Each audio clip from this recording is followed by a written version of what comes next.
Welcome to 843 TV. I'm your host, Lisa Richardson. And I'm your other host, Annalisa Itkor, and today we are on the beautiful USCB campus here on Hilton Head Island.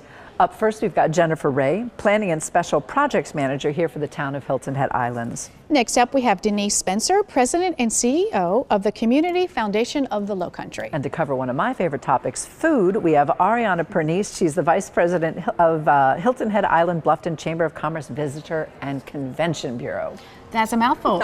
So stick right here. We're going to be learning a lot on 843 TV. Where communities come to speak.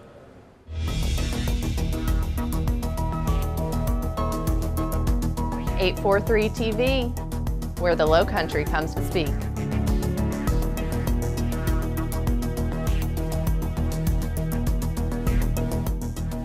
.843 TV, where communities come to speak.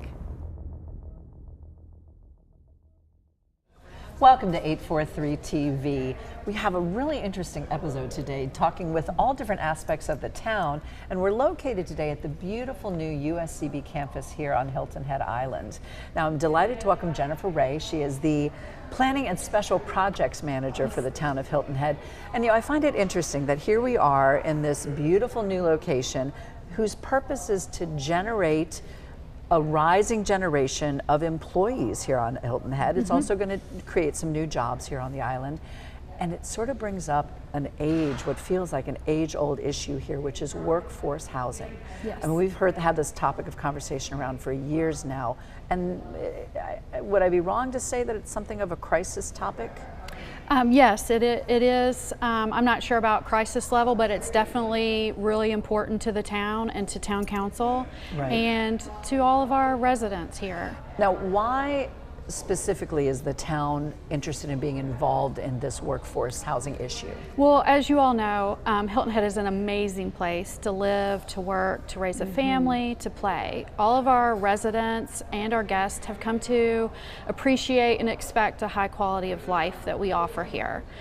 That also brings with it a high demand for a variety of workers, and if those workers can't find convenient and affordable housing, they might look for employment elsewhere, and at that point it starts affecting how we can deliver goods and services on the island, which in the long run could affect our quality of life. So we want to get involved and see how we can help with this problem. Let's talk about some of the things that the town is doing to address this.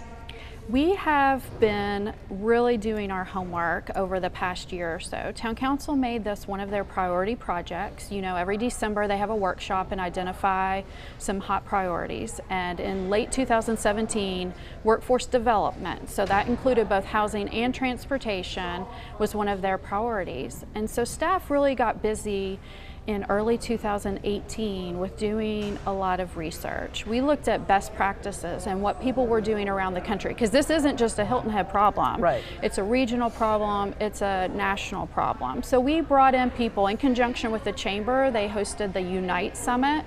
So we had people come in that are dealing with this in communities similar to ours. So Aspen, Wyoming is a real leader in affordable housing and workforce housing. So is Jackson Hole. We had Charleston, we had Delray Beach, Florida, and Asheville, North Carolina. And they came in and we had a workshop with our town council members where these experts could present what they're doing in their own communities, what's working for them, and our town council members could ask questions and just get a little bit more educated. We also worked on some policy questions. So things like, what does workforce housing mean? Who are we trying to attract? Why do we need them here? Is there a certain income level that this should be tied to? Do we want to focus on rental or ownership? You know, all those kind of policy questions. And we made recommendations and worked through the Public Planning Committee and Town Council to get their input to see what direction they wanted to go.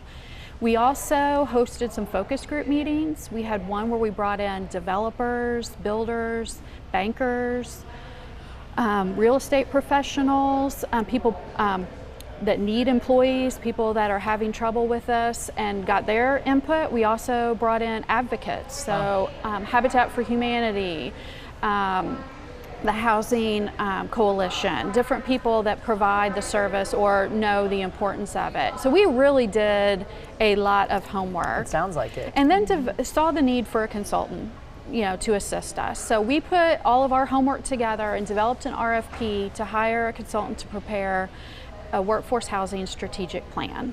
Yeah, I want to hear. So we had the pleasure of meeting a few weeks ago right Yes. here on this show and sort of talking about the general strategic plan for Hilton Head. Let's talk a little more specifically now about that workforce housing strategic plan. Right. Well, the short answer is it's goals and strategies for implementation of a workforce housing program. That's the basics of it. But it's really a whole lot more than that. Just like I mentioned, all the things that staff and town council did to do our homework, our consultant is doing a lot of similar things.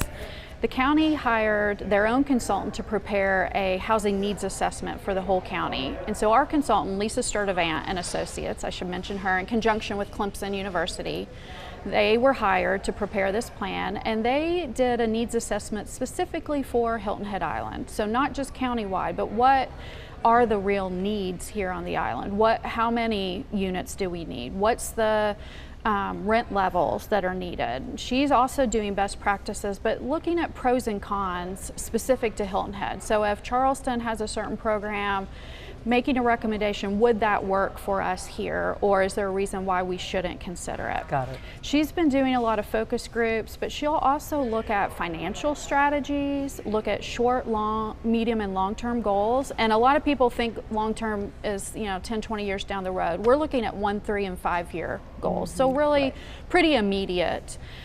She'll also look at the toolkit and develop recommendations specific to us so that town council can decide what things they want to pursue or what partners we would need to pursue workforce housing program here on the island.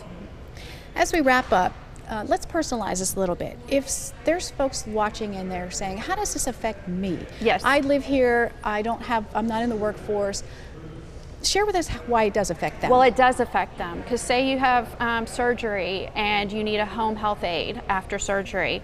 If they can't live here, who's going to help you? Or if your doctor can't find employees, if that staff has to move away, then their office might have to move away.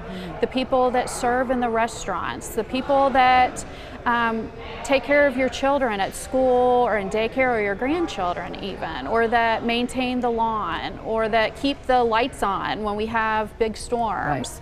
All of those people are part of our workforce and affect each of us daily, whether we need the housing ourselves. There is someone that we know Absolutely. that needs the housing. So we're having a couple meetings to talk about why and how housing affects everyone on the island. And so I think you'll have that information on.